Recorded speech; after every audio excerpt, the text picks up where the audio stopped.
নমস্কার, কেমন আছেন সবাই? তনুর রান্নাঘরের নতুন একটি ভিডিওর সাথে সকলকে স্বাগত জানাই। আজ আমি দেখাবো বাঙালির ইমোশন মাটন কষা। চলুন তাহলে শুরু করা যাক। আমি এখানে 1 কিলো 200 গ্রাম মাটন নিয়ে নিয়েছি। তাতে যে চর্বিটা ছিল সেটা আমি আলাদা করে নিয়েছি। প্রথমে আমি প্রেসার কুকারে মাটনটা 6 থেকে 8টা সিটি দিয়ে নেব। 80% সেদ্ধ করব, বাকি 20% আমি মশলার সাথে কষানোর সময় সেদ্ধ করব। এইখানে আমি 1.5 চামচ মতো লবণ দিয়ে দিলাম, মাটনটা যাতে ভালোভাবে সেদ্ধ হয়ে যায়।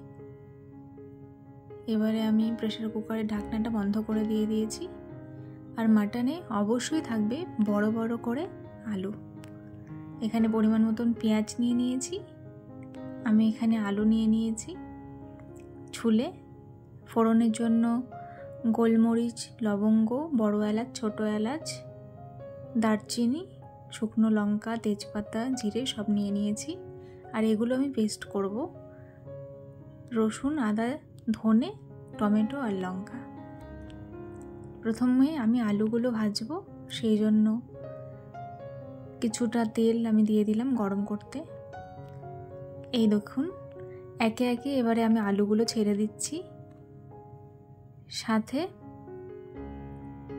একদম অল্প পরিমাণে হলুদ আর লবণ দিয়ে দেব। এই আলুটাকে আপনারা কাঁচাও ব্যবহার করতে পারেন, কিন্তু ভেজে দিলে খেতে বেশি ভালো লাগে।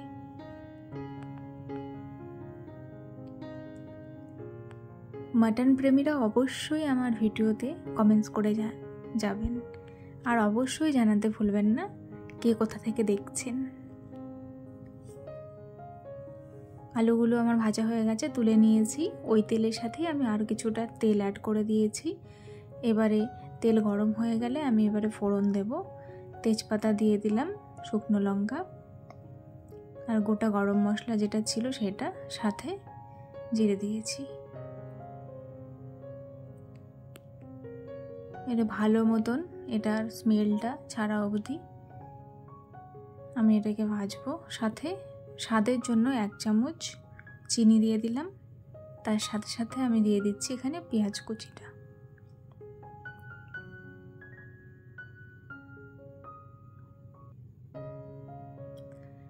পেঁয়াজটা হালকা ব্রাউন কালার হয়ে গেলে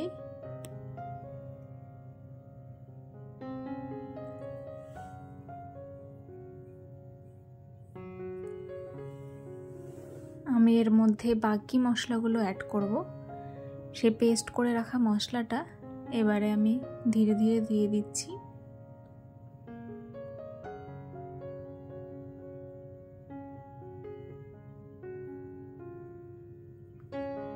কে কোথা থেকে আমার ভিডিওটি দেখছেন অবশ্যই জানাবেন।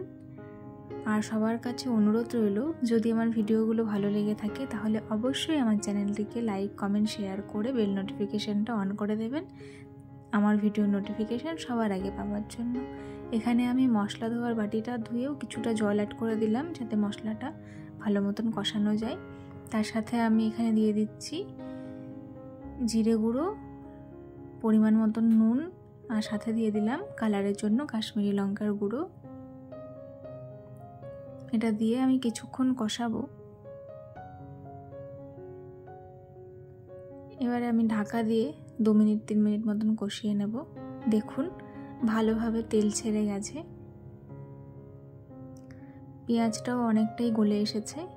এই পরিমাণে আমি মাটনের স্টকটা সহকারে মাটনটা যে সেদ্ধ করে রেখেছিলাম সেটা এখানে অ্যাড করে দিচ্ছি।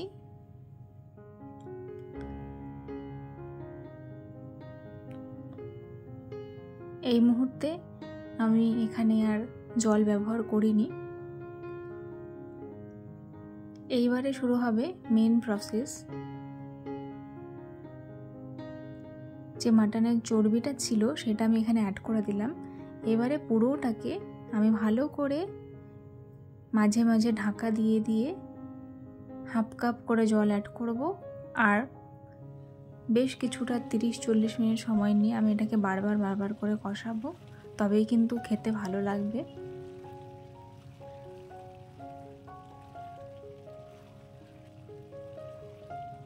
এই প্রসেসটা এবারে একটু টাইম নিয়ে করতে হবে। যখনই মাটন থেকে তেল ছেড়ে আসবে তখনই আবার হাফ কাপ মতন গরম জল অ্যাড করব। অ্যাড করে আবার সেটাকে কষাবো। চর্বিগুলো আমি মাটনটা সেদ্ধ করার সময় দিইনি, কারণ তখন যদি দিতাম চর্বিটা গলে যেত। আমি এখন দিয়েছি, এখন যে কষাবো এতে মাটনের চর্বিটাও ভালোভাবে সেদ্ধ হবে, মাংসটা ভালোভাবে কষানোও হবে।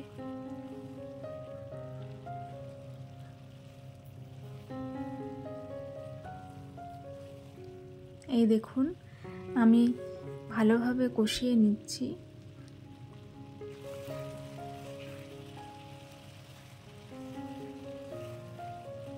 আপনাদের কাছে রিকোয়েস্ট রইল, আমি যেভাবে বানাচ্ছি আপনারা এইভাবে একবার ট্রাই করে দেখবেন, আশা করি ভালো লাগবে। দেখুন এই পর্যায়ে আমি হাফ কাপ মতন জল আবার অ্যাড করে দিয়েছি। আবার এটাকে ভালোভাবে কষতে দেব।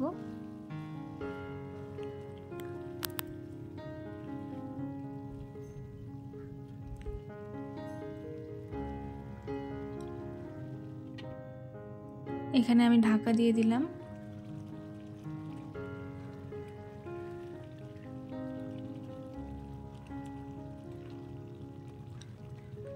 এই কাজটা আমরা হাই ফ্লেমেই করব।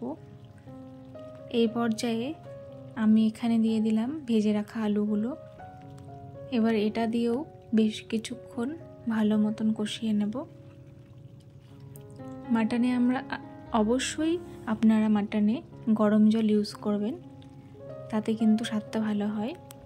এখানে আমি নুনটা চেক করে নিয়েছিলাম, কম ছিল, সেই জন্য আমি আবার পরিমাণ মতন এখানে নুন দিয়ে দিলাম।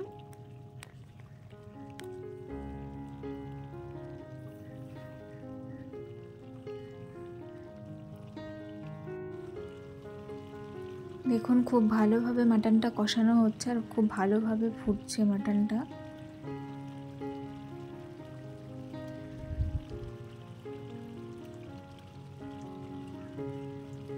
কালারটা কিন্তু ভীষণ সুন্দর এসেছে, তাই না?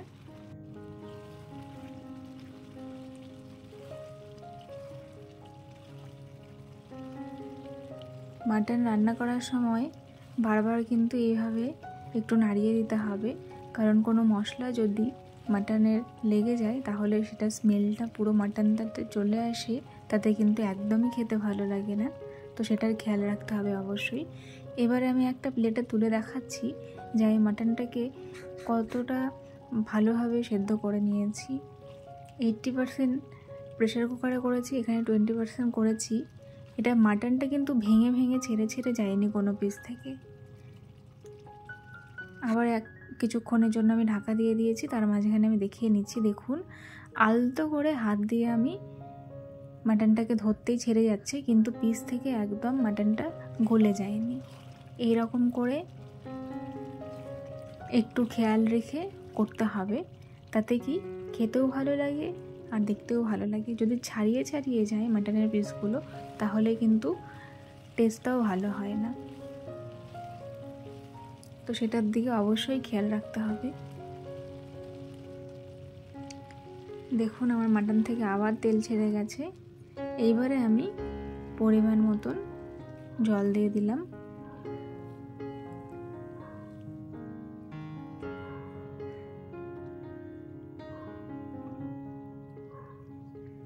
এটা প্রেশার কুকারে সেদ্ধ করার পরও মিনিমাম 40 থেকে 50 মিনিট ভালো করে কষাতে হবে। তারপরেই কিন্তু আপনারা ঝোল বা কারির জন্য জলটা অ্যাড করবেন পরিমাণ মতন। চর্বিটাও খুব ভালোভাবে সেদ্ধ হয়ে গেছে, ঝোলটাও খুব ভালোভাবে ফুটতে শুরু করেছে। এখানে আমি হাফ চামচ মতন গরম মশলা গুঁড়ো দিয়ে দিলাম।